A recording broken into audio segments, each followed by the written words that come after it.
ప్రముఖ నటీనటులు, దర్శక నిర్మాతలతో పాటు ఇతర సాంకేతిక రంగాలకు చెందిన వారు కనుమూస్తున్నారు.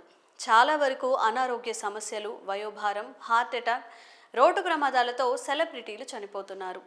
తాజాగా తెలుగు ఇండస్ట్రీలో మరో వివాదం చోటు చేసుకుంది. ప్రముఖ నటుడు విజయ్ రంగరాజ్ అలియాస్ రాజ్ కుమార్ ఆకస్మిక మరణం చెందారు. చెన్నైలోని ఓ ప్రైవేట్ హాస్పిటల్లో ఆయన గుండెపోటుతో మరణించారు.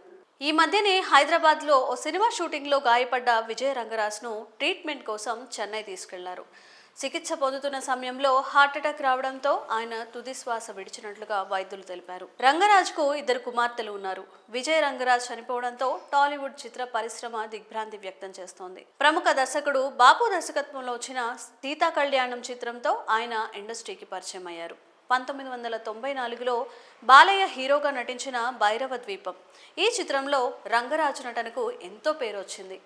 విజయ రంగరాజుకు సెకండ్ టర్నింగ్ పాయింట్ గోపీచంద్ నటించిన యజ్ఞ మూవీ అని చెప్పొచ్చు. ఈ సినిమాలో విలన్గా అద్దరగొట్టిన ఆయన విలన్ సహాయ పాత్రలు పోషించి టాలీవుడ్లో మంచి గుర్తింపు పొందారు. కన్నడ, మలయాళ చిత్రాల్లో కూడా మంచి పాత్రలను పోషించారు. వెయిట్ లిఫ్టింగ్, బాడీ బిల్డింగ్లో రంగరాజుకు ప్రావీణ్యం ఉంది. ఆయన మృతిపై సినీ ప్రముఖులు నివాళులర్పిస్తున్నారు.